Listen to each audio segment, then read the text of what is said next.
Welcome to On Texas Football. I'm Bobby Burton, your host here in Destin, Florida. I'm joined by Gerry Hamilton and CJ Vogel of On Texas Football. It's state of the program each and every week is our big picture look at the University of Texas football team and athletics generally.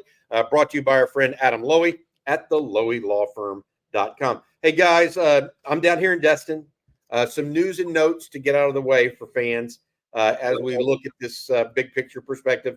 Number one, Steve Sarkisian says Texas is done in the portal unless something, an opportunity, quote, he said, presents itself. Gerry, you and I have talked about the possible need for a punter. And it sounds like right now, Steve Sarkisian ready to keep going with Ratliff or Michael Kern at punter. What do you make of that, Sark saying that? Because he was pretty adamant about it. I was there. Said, I think we're done unless there's a special opportunity that presents itself. Yeah, I have a feeling Jeff Banks went into South Florida at some point and watched Kern punt the ball around since his high school season ended and said, yeah, I think we're good here. I think that's the reality of it is Ratliff I think he's a Power 5 level punter. That doesn't mean he's going to be a starter at Texas. But I think the main thing is, in Jeff Banks' travels to Florida, I think he probably took a look at Michael Kern and said, I think we're good to go here at punter. I think that's the reality of it, because if Jeff Banks did not think Kern was ready to punt day one or compete day one, they would have gone to the portal for a punter. There's no doubt about it. So it's a good sign for what Jeff Banks saw from Michael Kern since the end of his high school season. Yeah, I mean, there are portal guys out there. LSU just took one from Louisiana Tech, for example. That being said, Sark also, guys, talked about Javion Cole. He talked about Bill Norton. He also discussed Jermaine Lole. He was asked something very interesting. Talked about where these guys are expected to play. And CJ, I want to talk to you about this in particular because you have the snap breakdown of where everybody was and has been, et cetera. Sark said that, look, we only play over the ball in our base defense. And we don't play over the ball. We don't use our base defense the majority of the time. We usually are over the guards and over the tackles, not necessarily directly over the center. And he goes, now, of the group that I've brought in, Bill Norton is the guy that would see the most time over center at defensive tackle. Your takeaway from what Sark meant there and how you kind of see that in your brain transpiring onto the field of play. Yeah, to me, it sounds like he's trying to ease some minds and some worries in terms of what that A gap might look like moving into the season. Of course, you go out and you add Bill Norton, who had almost 200 snaps a year ago, directly lined up over the center, more than anybody on the roster at the moment. But hey, Sarkisian looks at it and says, it wasn't that big of a need last year. We didn't have Byron Murphy or T'Vondre Sweat in that position all too much. Murphy, of course, was around 130, 140 snaps over the A gap. But when you look at what the bodies in that room look like, certainly they all kind of shift towards a 3-tech, or at least over the guard a little bit more than what you would have straight up over the center. So with the additions of Jermaine Lole and, of course, Tia Savea, I think it certainly looks to a group that plays more to the 3-tech and slides all the way out to a 5, perhaps.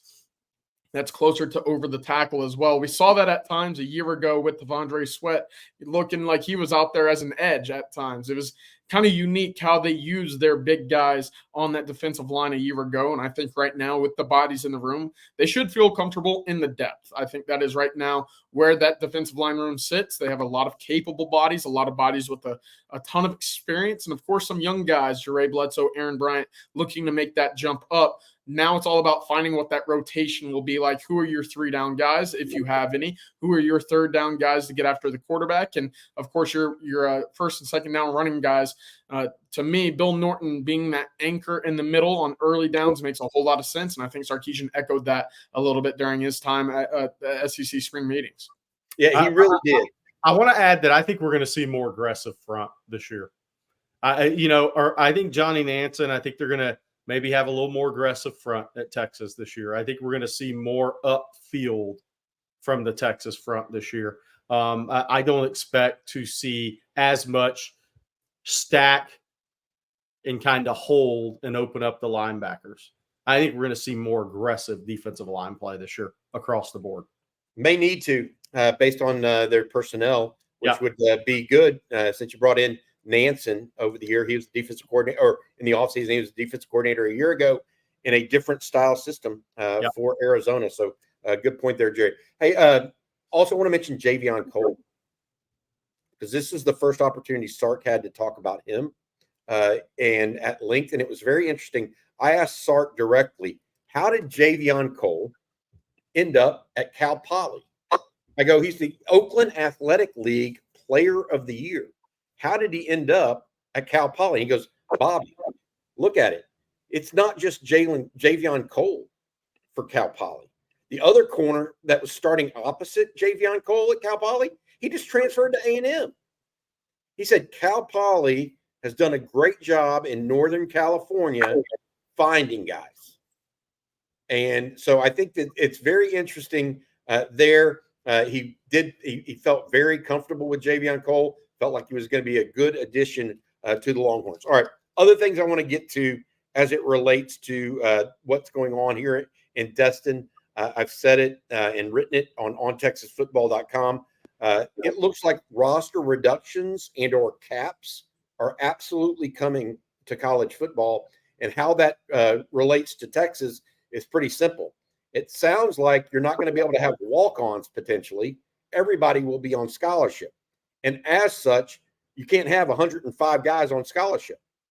And so what does this do if Texas is capped, and every college program is capped at 85 guys total? Gerry, your thoughts on that? Yeah, well, I think what it does is it helps level out some talent in college football a little bit. You look at Texas had a number of walk-ons that could have played lower Division I football, right? And those guys are going to end up playing lower Division I football out of high school versus walking on at some blue blood programs. Matt, Bobby, you made a comment on coffee and football. What A&M, Mike Elko doesn't like that. A&M's the 12th man, right? That's what they kind of coined themselves as. But I think the main thing is that if there's 2 or 3 guys that had Tulsa offers, UTSA offers, Nevada offers, and whatnot, and those guys opted to be preferred walk-ons at your program, those guys aren't going to be at your program anymore. They're going to be playing college football. And they're going to be on scholarship playing at a lower D1 level. So I think what it does is it's going to keep some of these programs, if that comes to fruition, from finding the occasional diamond in the rough, right? Having all that depth from a practice perspective, from a scrimmage perspective. I mean, think about when Sark it came to Texas, that first spring practice. Think about if there were no walk-on offensive linemen. Could they have even had spring practice? Unbelievable. I think that depth is part of it, Gerry, to your point. They want to be able to two-spot and go 2 different practices really going on simultaneously, so they can not only work on the first string and second string, but also the depth piece, the third and fourth string, to give guys like Alex January more reps to get ready. CJ, what about health? Doesn't the number of scholarships, I mean, you got to think it's going to affect the health of a team, given that they're going to be playing more games. I mean, look, college football doesn't have a taxi squad like the NFL. They can't trade for players, and there's no waiver wire, right? I mean, it's like the thing about college football is different than the NFL. It can't be just totally NFL. There are limits. The guy has to be enrolled in college right now. So you're going to have a different set of parameters. This can't turn in to the NFL. What do you think about that from a scholarship number perspective? Yeah, well, it certainly affects Texas in the sense that in years past, you've seen specific injuries and position groups be affected significantly more than others. You look back to when Roschon Johnson made the leap to running back. I mean, Texas had to be moving around preferred walk-ons. David Benda, even at one point, was in that running back room. That was mighty thin. Of course, Texas has seen Kai Money running around at wide receiver at times in which they didn't necessarily have the depth or position, kind of knocked out from a talent and depth perspective at that moment as well. Michael Taff, a big guy, preferred walk-on as well. So you've seen preferred walk-ons make their impact at Texas. Jet Bush, another rotational piece the last couple of years that started as a walk-on. So for me, it's all about, this is really where you see your roster management come into play, and the role of the GM start to really take shape for the Texas program. Brandon Harrison and Steve Sarkisian getting together, understanding how many scholarships you will have available in a given season, where you want to address them in the high school ranks. If you need to save a few for the transfer portal as well, you're going to have to figure out those decisions much earlier in a calendar year or a football season, depending upon where guys will be eligible for the draft, where guys might be portal candidates as well, because of course you cannot go into the SEC with a hole at any part of your roster and expect to see the same success Texas saw in 2023. You will be exposed, and it will be an area of concern all season long. It's not something that's easily addressable. So right now, I do think it does kind of expedite the process in roster management and where Texas must be able to, kind of fill holes on the run or on the fly versus where it was a year ago, where you could go out and add preferred walk-ons, maybe a couple guys that transfer in that may not be on scholarship as well. And also, in this case, we've seen Nebraska right now sitting around 95 scholarship quality players, with 10 of them taking NIL money to not necessarily take up a roster spot. That adds to the depth that you would no longer be able to kind of accumulate. That's a big time change in college football. All these guys looking to kind of skate by and at least take advantage of the rules in place. That would negate all of that. It's changing. I got another point to that we need to hit on real quick. I know it's a shorter show. If there's a scholarship reduction of some sort, there's always been an advantage to playing at home because you have more bodies, right? And you're limited to who you can take on the road. If we're going to more of the pro model, are they just going to let everybody travel? Does the home field lose its advantage a little bit? Because that would be my argument if I was a coach. I'd be like, hold on. If we're going to go to more of this pro model, then there need to be no restrictions on how many of our players we can take on the road. Because we're at a distinct disadvantage from a depth perspective if we go play on the road versus at home. And how many players, maybe you don't play a lot of your threes, don't get me wrong, but what if you have a couple of guys go down in that game? And why should we not be able to travel all our guys if we're going to go to a roster reduction model? Because if we want to make it a pro model, then we need to go all the way. It's interesting. I think they want to stay away from some level of the pro model, Gerry. Because they are, after all, and Greg Sankey, the SEC commissioner, says, look, we are not pro football. When he starts talking about private equity entering college football, he goes, look, the last thing any of those guys at private equity do is mention the word student. Right. He goes, they are all about dollars and cents, period. All right, look, on the precipice here, we also had some recruiting stuff go on this week. And we do this show once a week. So, Gerry, on Saturday afternoon, the triplets, the Coleman brothers, commit to Texas out of Cedar Hill. That starts what we think might be a process of Texas adding more and more commitments. Texas now at 10 scholarship commitments right now. We expect later today, James Simon, the running back out of Shreveport, to add to that list for the Longhorns. Where is Texas at currently in recruiting? And then what's ahead? Yeah, so I think when Jackson Christian committed to A&M, committed to Texas over Texas A&M, it started kind of that chain of events and offensive line recruiting for Texas. Then the Coleman sped up their timeline. So Texas got 3 offensive line commitments in 10 days. That means somebody didn't have a spot to visit anymore, and that somebody was Tyler Thomas out of Dickinson. Texas told Tyler Thomas they just didn't have room. What does he do? He immediately commits to A&M, as he should if LSU wasn't under serious consideration for him. So I think we've seen that we talked about it. Once Jackson Christian committed to Texas over Texas A&M, that might start those interior guys committing, coming off the board a little bit, and that's exactly what happened. With James Simon, if he commits to Texas today, and by the way, going into his announcement today, Texas is the only official visit he's had scheduled, right? So I think the industry, we would all be kind of shocked if he didn't go to Texas. But if he does follow through and go to Texas, then Tashard Choice has hit on 6 of 7 running backs in 3 classes. That's something important to hit on. And where has he gone for those running backs? Cedric Baxter, Jarrett Gibson from Florida, Christian Clark from Arizona, James Simon will be North Louisiana on I-20. Then obviously you have Ricky Stewart in state in this class. You have Trey Wisner in the 23 class, but it would be 3 straight 2 running back classes. And I think that's going to kind of be the norm because like we talked about with Kyle Flood, eventually one of your children's going to transfer, hit the portal at that position. And it's going to happen to Shard Choice as well at some point. But that would mean he's 6 of 7 on guys. Jordan Davison's the one that I think Texas coveted that kind of slipped away a little bit for whether it's Ohio State having better opportunity or other reasons. But having James Simon there, having that great relationship with James Simon, I really think Texas had Jordan Davis and James Simon as those 2 in this class, those in between the tackles, runners, quicker than fast, good jump cut, skip cut guys, understand how to play high to low, maximize runs with forward lean and contact power. Then you have Ricky Stewart, who's more of that slasher in the mold of Trey Wisner. So I think James Simon would fit perfectly. Sark said they don't want to sign 2 running backs in the same class that are the same.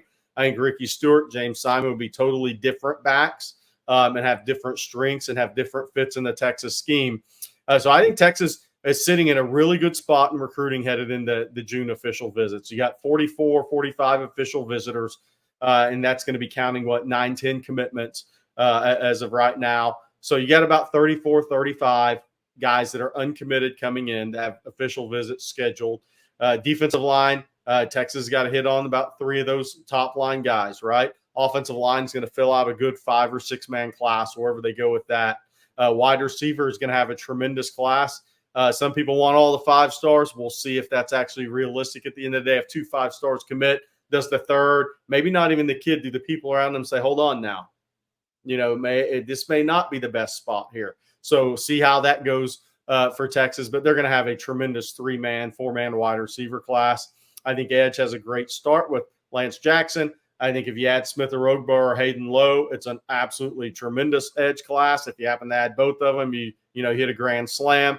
Linebacker class guys, I think could be special for Texas. I think Elijah Barnes is a big-time national 100 level player. Texas leads for Riley Pettijohn, top 100 player. The 2 linebackers out of California are both future NFL players if they don't have sustained major injury or have something off the field that holds them back.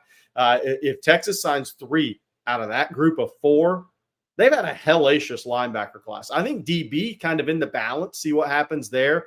Dorian Brew, Texas is doing better on. I think LSU is going to be a main factor there. Obviously, Oregon, Ohio State, those are your 4. His father ran track at LSU. His mom ran track at Ohio State. I think Aiden Anding's a big recruit for Texas because once they found him and really liked him, they put him over some guys in Texas who have committed elsewhere. So Aiden Anding's a big recruit for Terry Joseph and this staff. Cade Phillips, a big recruit for Blake Gideon and Terry Joseph, because he's really the safety in state that they've targeted even more than Jonah Williams, as crazy as that may sound to some. But Cade Phillips, that's Corey Raymond trying to tell him he can be a corner to LSU.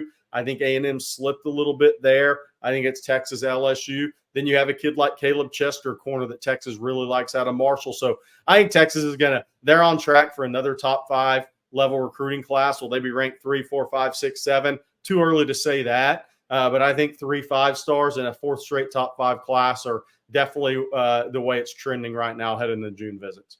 Sounds good. Hey, before we go forward, I want to say thank you to our sponsor. I have a big follow-up question for CJ. I want to say thank you to our sponsor, Adam Lowy. If you've been injured in a truck wreck, car wreck, automobile accident of any kind, including motorcycle, ATV, make sure you give Adam and his group a chance to talk to you.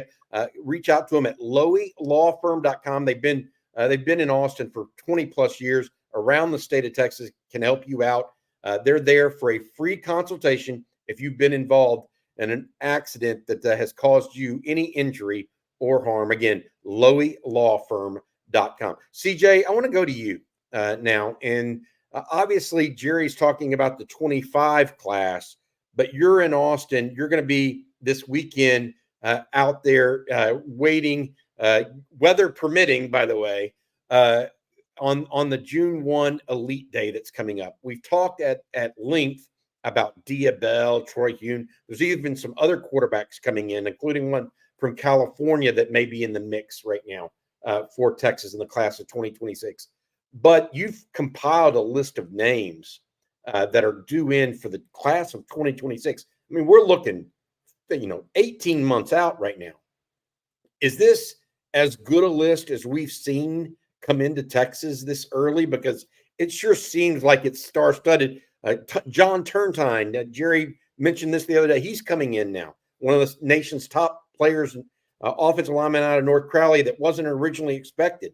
What does that list look like coming up this weekend that'll be on campus? Yeah, definitely. And Texas has seen, these elite camps and where Arch Manning was throwing to Jonte Cook and Ruben Owens is running all over the field. They've seen that in the past. This one looks pretty darn good in my eyes as well. Of course, when you look at it from a depth perspective and how many names coming in from the 26 class that are recognizable and that Texas is already familiar with, that to me jumps off the page. Of course, Isaiah Williams out of Fort Bend Marshall coming in, Zayla Hicks out of Carrollton, Georgia, both of them top 60, top 70 level defensive backs in the group. Toa Katoa, John Turntine, Brett Collegier, Keeney Pepe. I mean, the offensive line group is tremendous. JJ Mays as well from Pflugerville Weiss, who's looking to be a center at the next level as well. And then I'm really impressed by the running back group. And Texas already has a commitment at the moment from Racing Guillory out of Aledo, but Tredarian Ball, KJ Edwards, Isaiah Young out of San Marcos, a new name that's starting to pick up 8 or 9 offers this spring. It's a really impressive group. Now, where I think Texas can make a lot of noise here is in the cornerback group, because it is kind of at the moment in the 25 group, maybe one of those positions where it's not as clear cut as where Texas was going. Gerry just did a great job of breaking down that board at the moment, but there's a couple guys coming in right now that I think have a real chance to make a difference in the Texas recruiting cycle for 2026. First is obviously Jason Bradford. I'm a huge fan of his. 6'3" cornerback, moves very well, has started to pick up a lot of steam this spring as well. Texas, again, I believe if Texas offers him this weekend, that will be a big part of his recruitment moving forward out of Temple. Now he's out of Temple. Is that correct? Correct. Okay, gotcha. Yep. He is out of Temple, big-time talented kid. Of course, Texas has been included in a couple recruitments lately out of Temple. He will be the next guy up, as well as his teammate Jamarion Carlton, who's a defensive end guy, 6'5", 84-inch wingspan there. And then Svivorian Martin out of Palestine, 6'2.5", another lengthy, tall, athletic cornerback. You see the mold in which Texas has started to go in that direction as well. Look at those two, as well as Jermaine Bishop out of Willis. Really talented kid, can really go. Kind of listed as an athlete at the moment. I think cornerback's a good spot for him. Those are the 3 that I'm looking forward to seeing and hearing about out of this Texas June 1st elite camp at that cornerback spot. All right. Hey, by the way, I got to mix this in because it's kind of funny. I just had a DM come in while we're talking about this. We get a little news here on our program here. Jake Fett, the quarterback out of El Paso, just said he's coming in June 1 as well. So there's going to be a lot of talented quarterbacks taking one last shot here to throw for Steve Sarkisian and AJ Milwee. So that it's going to be interesting. Diabell, Troy Hune are the 2 guys with offers. The question is, does Sark decide on one of those guys? And then does anybody from that next group just blow Sark away and says, hold on? It's going to be interesting to see. I'm a big fan of Jake Fett. I saw him at the Elite 11, and listen, he walked in with sweatpants and a hoodie, and he started doing his little warm-ups beforehand. Then you see him in the drills. To me, I thought, and I said it while I was there, I thought he had the liveliest arm of any quarterback in attendance that afternoon. You don't see El Paso on the map too often for recruiting. I think this is a kid that might have a chance to be a real big special ball player. Let's see if he actually makes that jump up with Troy Hune, Diabell, and the rest of that 26 group as well. Man, I can't remember the last time Texas went to El Paso for a recruit, much less a quarterback. It's been a long time. All right, guys, that's going to do it for the state of the program. I'm down here in Destin, Florida. I'll have more. We've got James Simon commitment coming up later today. There's just a ton of news all the way around. We've got the June 1st elite camp coming. Gerry, you guys have 40-plus official visitors the month of June.